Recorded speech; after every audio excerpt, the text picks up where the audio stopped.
П'ятниця, 12 січня, 9 у Києві, 10 у Криму. В ефірі «Заман», в студії Софія Бляєва. Доброго ранку. Фігурантам так званої справи Віджія Кашка сьогодні можуть продовжити арешт. Термін попереднього закінчується за 3 дні. Так званий Київський райсуд Сімферополя після обіду розглядатиме клопотання окупаційного слідства. Захист вимагатиме зміну запобіжного заходу на менш жорсткий через погане самопочуття затриманих. Зокрема, Бекіру Дегирменджі, який страждає на важку форму астми, навіть після кількатижневого перебування у лікарні не стає краще. 2 січня його виписали зі шпиталю, повернули до СІЗО. Як повідомила АТР його дружина Аліє Дегирменджі, родина майже нічого не знає про його самопочуття. Єдине, що відомо, 9 січня до 9 січня до Бекіра Ага жодного разу не навідувалися медики у СІЗО, і тільки після свят бранцю вдалося передати ліки. Сегодня адвокат будет подавать ходатайство по поводу того, чтобы изменить меру пресечения на домашний арест, чтобы мы могли хотя бы дома контролировать его давление, анализ крови, потому что препараты, которые он принимает, это необходимо для того, чтобы был полный контроль. Поэтому сегодня будем выдвигать ходатайство о том, чтобы его изменили.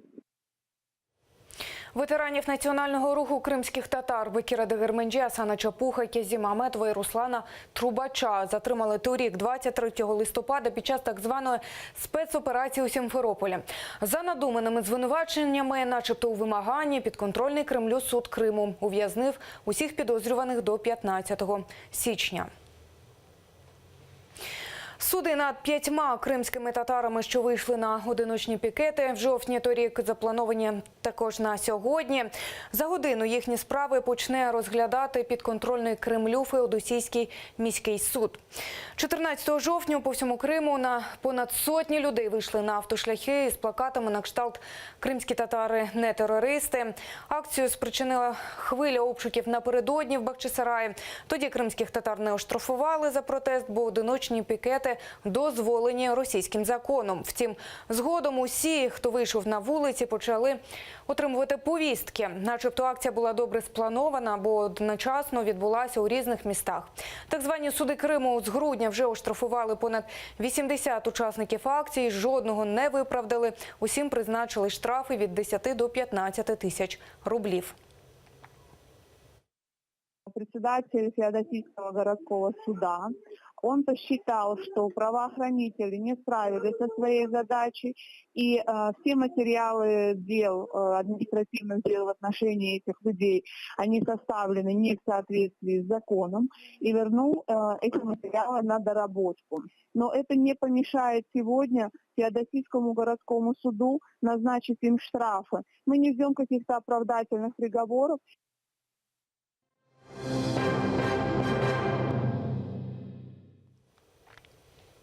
Небачена щедрість. Владимир Путін за 4 роки після анексії Криму вирішив повернути Україні військову техніку та кораблі, що окупанти захопили у березні 2014-го. Про це російський керманич заявив напередодні. Готовы передать военные корабли Украине, которые в Крыму еще есть. Готовы передать авиационную технику, бронетехнику.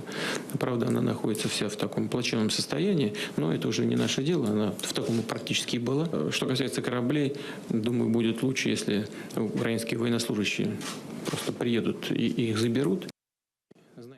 Як Росія вміє повертати викрадене, Україна вже бачила. Навесні 2014-го кілька ешелонів з бронемашинами та автомобілями українським військовим вже повертали. Тоді окупанти передали лише застаріле обладнання, та й те примудрились розграбувати. Російська Федерація повернула танки Т-64, тому що вони в Росії не виробляються, запасні частини у них відсутні. Системный блок одного из компьютеров, вот он разорванный, разломанный, ни жесткого диска, ничего нету. Вот, информация вся уничтожена, само собой. Это вся техника была на ходу. Ну вот КАМАЗ, с виду кажется, что он нормальный, но он не рабочий. Отсутствует там навесное все оборудование, стартеры сняты, электропроводка вся испорчена. За оцінками експертів, Україна після анексії полишила в Криму майна на понад 1,5 мільярди гривень. Голова Меджлісу Рефат Чубаров заяву Путіна назвав принизливою подачкою і закликав не ганьбитися і навіть не звертати уваги на такі жести Кремля. Бандит, вже відчуваючи своєю підлою душею неминучість міжнародного суду і справедливої кари за скоєні ним злочини, поки ще не може зупинитися у своїх потугах принизити Україну. А завершиться тим, що одночасно з поверненням Криму уряд Росії виплатить компенсацію Україні за катастрофічні наслідки тимчасової окупації Криму і розв'язаної на сході України війни. Нові антиросійські санкції опрацьовують США. Додаткові обмеження будуть оголошені найближчим часом. Про це у Білому домі повідомив міністр фінансів США Стівен Мнучин. Торік у серпні Дональд Трамп підписав акт щодо протидії противникам Америки шляхом запровадження санкцій. Він передбачає, зокрема, запровадження додаткових обмежень у фінансовому та енергетичному секторах Росії щодо державних російських підприємств металургійної та гірнично-видобивної галузей, а також залізничного транспорту. Крім того, визначається покарання Росії через її дії в інформаційній галузі, у тому числі кіберзломи та атаки. Як ми вже казали, ми працюємо над цим. Про це буде оголошено ближчим часом, і ми, звичайно, сфокусовані на цьому. Виправити мапу України, де немає Криму, українське МЗС закликає виробників Великобританії. Відповідної помилки з невідомих причин цього разу пропустилась компанія Green Board Game. Там надрукували дитячу гру, де замість Криму Україні прималювали птаха – чайку. Українські дипломати нині просять британських колег надіслати виробнику відповідне звернення. В ньому просять виправити некоректне позначення українського Криму в матеріалах наукової продукції.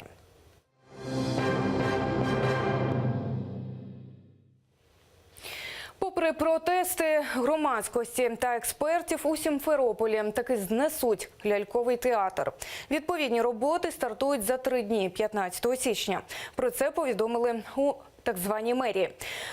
При цьому проект майбутньої споруди не пройшов архітектурний конкурс, повідомляють ЗМІ з посиланням на колишнього головного архітектора Сімферополя Ернста Мавлютова. Користуються свавіллям влади, відсутністю освіченого архітектора і проштовхують цю роботу, незважаючи на протести громадськості, знавців, істориків. Була пропозиція провести конкурс і громадські обговорення щодо фасаду будівлі, планувального рішення, розміщення, але цього не було зроблено. Окупований Крим – переможець у рейтингу регіонів України, де найдорожчі харчі. Відповідний експеримент провела Радіо Свобода. Досліджували вартість проїзду, бензину, розваг та 7 основних продуктів харчування. Соняшникова олія у Криму виявилась дорожче, ніж у Києві на 20%, цукор майже на 25%. Майже вдвічі дорожче картопля та громадський транспорт. У Києві ж за результатами дослідження дорожче лише бензин та квитки у кіно. Екскурсію до мечеті Хана Узбека та гончарної майстерні Адема Ганієва організував проєкт «Кримське дитинство». Учасники – діти, які через політичне переслідування своїх батьків залишились без їхньої турботи. Нині таких дітей у Криму більше 100. Саме для їх підтримки понад півроку тому і створили проєкт. Під час екскурсії діти на власні очі побачили, як виготовляють глиняні глечики і власноруч спробували зробити власні вироби на гончарному крузі. На пам'ять про майстер-клас Адем Ганієв подарував маленьким відвідувачам глиняні сувеніри. На завершення у старокримській мечеті Хана Узбека дітям політв'язнів провели екскурсію. Хан Узбек был правителем Золотой Орды. И в начале XIV века он принимает ислам. Была крепостная стена. Такая широкая, метровая крепостная стена вокруг всего города. И были до Европы практически. И Крым тоже входил в эту территорию Золотой Орды. У У космос без України ніяк. Американський мільярдер Ілон Маск звернувся до українського Антонова, аби використати найбільший у світі літак Ан-124 «Руслан». Космічні старти SpaceX під загрозою, бо нікому було доставити великогабаритну частину ракети до космодрому у Флориді. Цієї ночі український транспортник Ан-124 «Руслан» виконав специфічний рейс із Лос-Анджелеса. Вантаж вагою 28 тонн і довжиною 18 метрів, більше як 3,5 тисячі кілометрів пролетів за 4 години. Руслан доправив до Флориди великогабаритну частину ракети «Фалькон 9» доволі легко, бо Ан-124 може перевозити у 5 разів важчі вантажі. Наразі це всі новини. Наступний випуск «Зама» не пропустіть менш ніж за 2 години. Залишайтеся з нами.